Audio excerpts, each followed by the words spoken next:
Good morning, good evening, good afternoon, wherever it is that you are and wherever you may be. Thank you very much for making us a part of your day. I am Brad Franklin, a creative content writer here in Chesterfield. I'm very glad to tell you that Chesterfield Behind the Mic is on the air once again. I am very thankful to be joined by the other creative content writer, the person who makes it possible for me to say a creative content writer, not the creative content writer here in Chesterfield.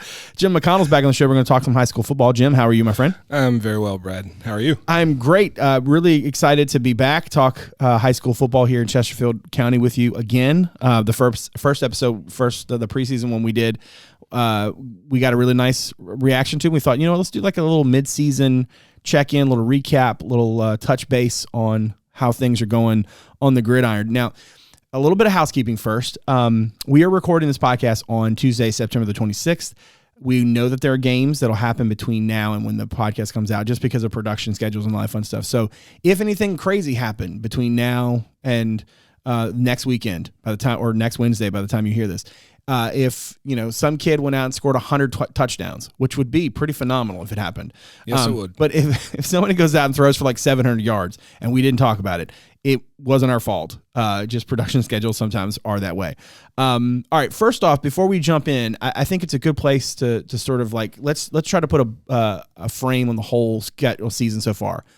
I think it's easy to say that Meadowbrook has been the team that surprised me the most, and that a lot of the other teams that we expected to be good have been, and the teams that we thought would kind of be rebuilding are rebuilding. Is that a fair assessment, you think, Jim? Absolutely. Not to rip off Dennis Green or whatever, but they are who we thought they were. That is effectively what you could sum up the first half of the season. Yeah. Everybody we thought was going to be good. Turns out they're pretty good. Meadowbrook is the one surprise. Let's start with them for just a minute because they are the kind of like you said, the surprise of the county. Billy's got that group playing pretty well. At this point in the season, I don't think at 3-2, 1-0 in the region, they had 32-13 over Clover Hill to start the year, and then followed that with a loss to Thomas Jefferson, 34-7. They backed that up with the win at Tucker, 19-14, and then lost the next week to Deep Run in a 7-6 game, which, offense was optional.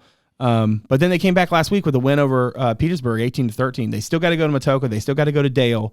So there's a lot, and they got to play Dinwiddie later, which is so obviously there's a lot coming down the road. But in general, I mean, just a really nice sort of start to the season, especially considering what we know, going into this thing, that what Coach Rudd and his boys wanted to do, they're kind of doing it. Absolutely. And the crazy thing is, we could be sitting here very easily. They could be 4-1. Yeah, they true. led Deep Run the entire game. Yeah. Gave up a touchdown with 44 seconds left. Yep. So how crazy would that be right now for a team that had won one game in 3 years? Right. To be sitting at 4-1, before October came.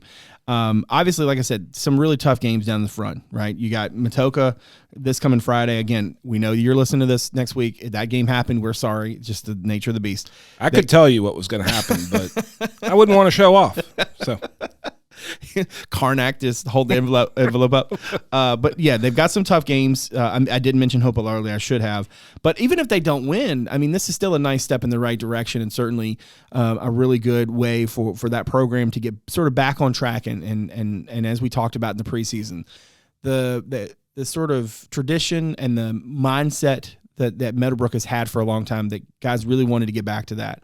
Now, probably the story of the season, at least as of right now, is not just that Thomas Dale remains undefeated at 4-0. It's also the injury to Ethan Minter, the star quarterback going to UVA. I think hurt himself. I don't know if it's a knee or an ankle, but he got hurt last week in practice. Sounds like he's done for the year. It's nice when your backup can come in and go 15-18 for 300 yards and 4 touchdowns. But in general, Dale is, again, kind of who we thought they were going to be, maybe just doing it a little bit differently than we thought they were going to be able to do it. Is that fair? Absolutely. And it's what you see when you have programs in place where the coaches realize no one's going to feel sorry for us. Mm-hmm. We can't cancel the season. Next man up, get in there and play and be ready. Yeah. And Kevin, he has those guys, like, there's no excuses, and they're in the most loaded region in the state. Easily. Yeah. You have to keep going. Minter's a huge loss, obviously. But that defense, I mean, they're no joke. Yeah. I mean, they only gave up 21 points in 4 games heading into this showdown with Dinwiddie and the Dalton kid. And no matter what happens this weekend, and obviously, there's a lot of history there. And what Dinwiddie's doing down there, I mean, they got it cooking. But this is a really tight race for them going into the 6A playoffs. And certainly, there is, work to be done beyond, just this weekend. They've got, they got some stuff coming down the road, but you look at the wins they put up: 35-0 over Cosby, 17-0 over Byrd, 27-7 over Glen Allen, and then 41-14. That's 120-21. So regardless of what happens with Dinwiddie, there's still going to be a lot to be said later on in the season. Now, speaking of, I mentioned Byrd there a second ago. They're 4-1 right now, 4-0 in the Dominion. They got wins over River. They got wins over Monacan and Clover Hill. And they also beat the artist formerly known as With. They still got to go to Powhatan, got to go to Huguenot, who is 3-0. So Huguenot's nothing to sniff at. And they also do still have Manchester, Cosby, and Midlothian left. Byrd feels like to me kind of getting it back to maybe sort of what they've historically been, really ground and pound you. The Lewis kid and the Cheese kid ran for like 280 and 5 scores in that 400th win the other day.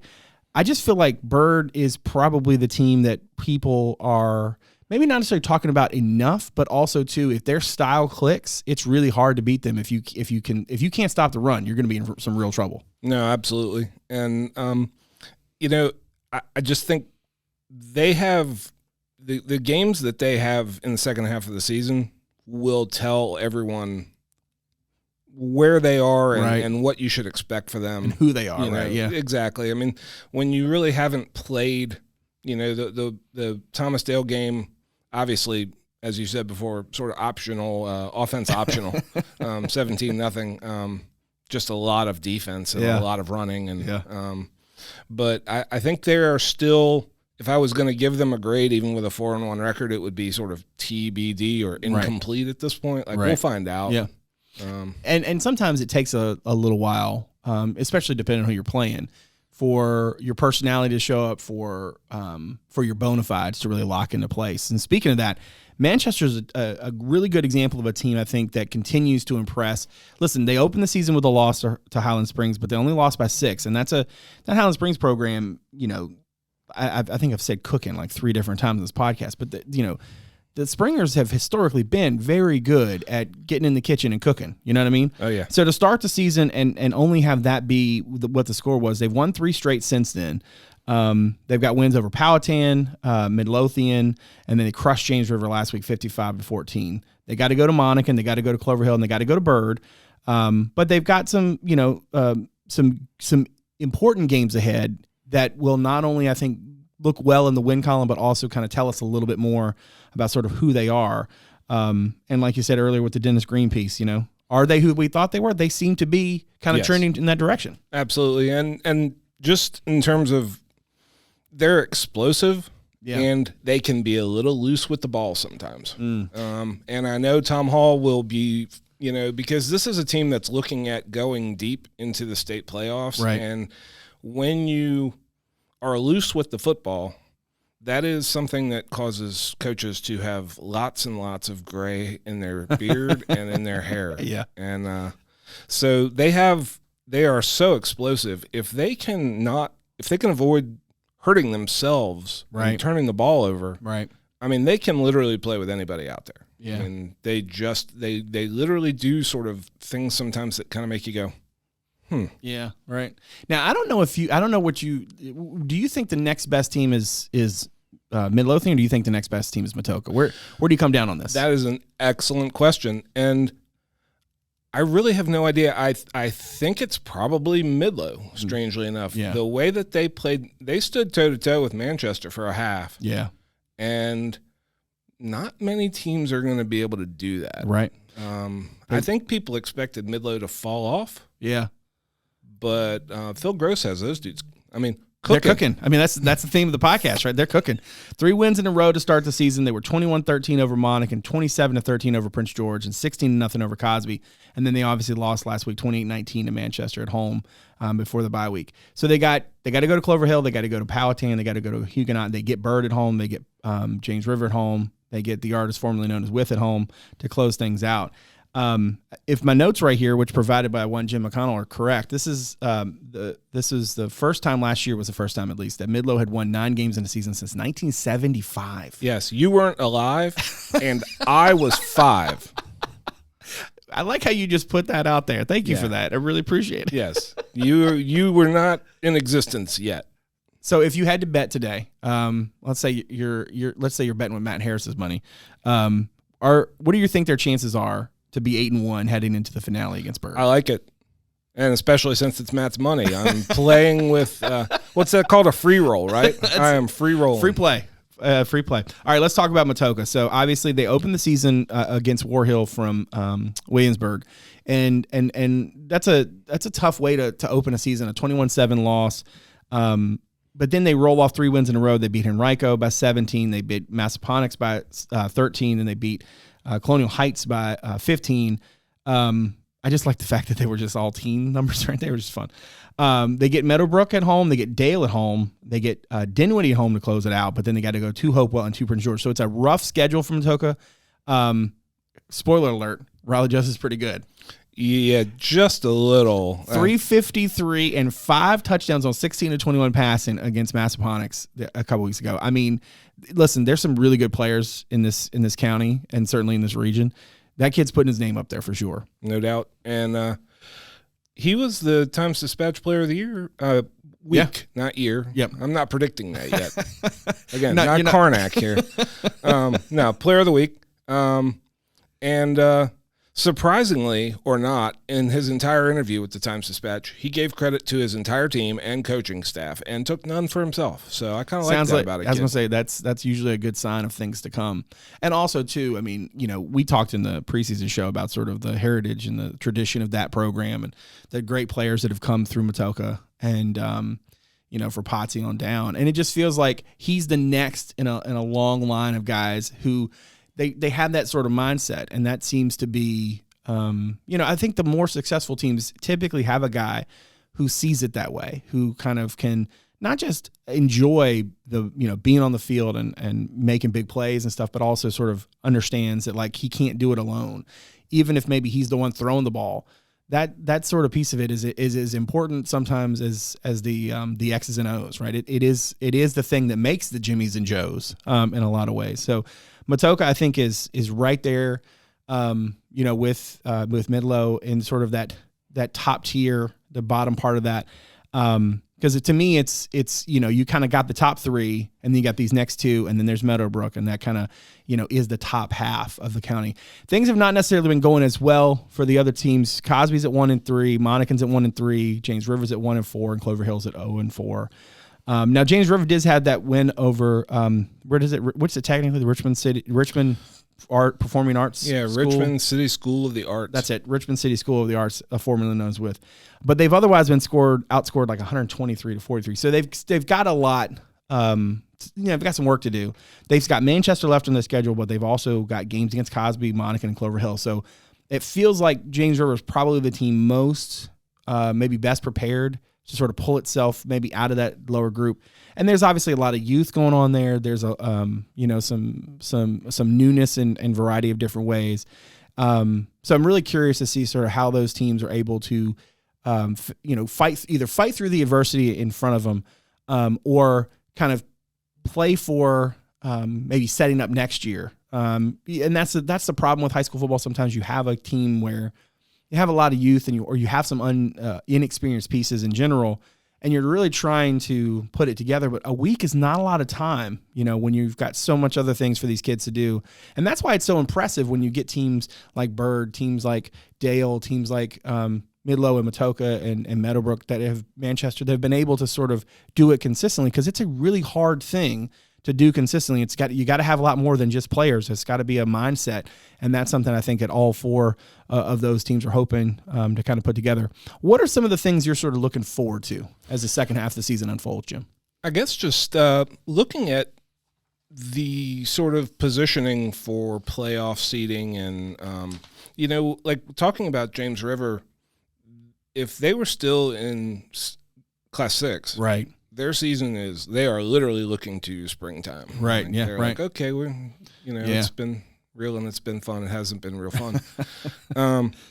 But they're in 5 now, and therefore with math and Monacan, the same thing, they're in Class 4. Right. There is still an opening there for these teams to play their way in, because 5 or 6 wins probably gets them in, which is what we saw last year, right? Which is what we saw. And to your point, one of the things that you noted was the idea that, Monacan played a really front-loaded schedule, right? So they open with 3 losses, but they're also playing playoff teams in Midlow, Hanover, and Byrd. So, it kind of comes back to, it's not just how you start, it's also how you finish. And yeah, that's a cliche, but sometimes cliches are true. They are. And for a lot of these teams, whether you're at the top of wherever you are in the pecking order, what you've done to this point in the season, that's great. But if it's going well for you, your challenge is to obviously keep it going. It's not necessarily far-fetched to think that teams can roll off 2, 3, 4 wins. If you think about sort of where Cosby is right now, right? They lost their first 3 games and then they got shut out before finally getting into the win column over Clover Hill. But they get some games down the line, against good teams. But we're actually going to get to see how they measure up, and it's up to them. Sometimes, you play a schedule and you're not really necessarily sure who you are, no matter who you play, even if you do play, quote unquote, beatable teams. And yet at the same time, you never know about injuries, right? Ethan Minner going down is a great example of that. Who a team is, 1 guy, 2 guys, and suddenly they're a very different animal. And so it's really incumbent upon not just the good teams to keep playing well, but to handle whatever might come up between now and then. Personally, I'm really excited to see, again, disclaimer, right? We're recording this on September 26th, so we don't get to see those games that have happened by the time you listen to it. But it certainly feels like, that game on the 29th against Dinwiddie really will tell us a lot about sort of where Dale is and how real that 4-0 should feel, especially with the mentor kid down. You know what I mean? No question. And I think should they or had they or have they? I'm not 100% sure what tense I'm speaking in right now, to be honest. But a win with a backup quarterback at the defending state champions and a team that has gotten so much sort of hype around it, like second only to Highland Springs, really, honestly, in terms of hype in this region. Right. Would definitely, I think, send some notice around the rest of the state. Yeah. That Dale is for real. Right. And not saying that if it had gone differently that they aren't, but that's just one of those.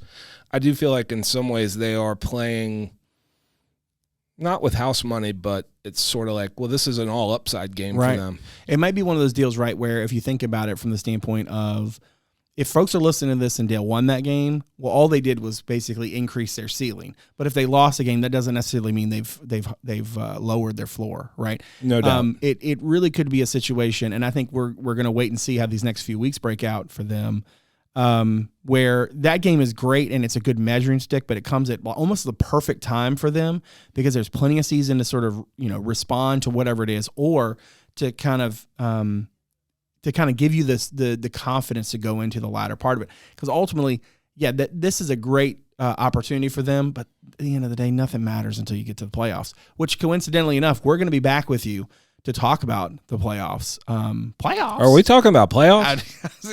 Which one we had to. Had to do it. It had to do it. Had to do it. But I am very, very excited to get to that point with you, Jim. Very glad to be doing these podcasts with you and talk about high school football. So thanks again for joining us, man. I really appreciate it. My pleasure. And just in case anybody's wondering, time does fly when you're having fun, even for government employees. Absolutely. Thanks, Jim. Thank you, Brad. All right. Make sure you check us out on social media. On Twitter, it's at Chesterfield VA, and on Instagram, it's Chesterfield Virginia, all one word. And on Facebook, you can check out our podcast page. Just search Chesterfield Behind the Mic. Now, make sure to follow or subscribe to the podcast on Apple Podcasts, Spotify, Google Podcasts, Overcast, or wherever it is that you get your shows. And if you'd like to leave us a rating or review, we greatly appreciate it. As always, a video version of the show is available on our YouTube channel, as well as on our website, Chesterfield.gov/podcast. That's also where you can submit feedback anytime, make suggestions, or just reach out to us. You can also watch the show on WCCT Thursday through Sunday at 7, on the weekends at noon. That's Comcast Channel 98 and Verizon Channel 28. And lastly, you can check out Chesterfield.gov/connect with us to find out a number of other ways to connect with Chesterfield County. My thanks to my director, Martin Stith, my executive producer, Teresa, Bonifas, and all the good folks from Constituent Media Services for all they do. And my thanks to you for joining us today. So from all of us here in Chesterfield, thanks again for making us a part of your day. We'll see you again real soon. Take good care.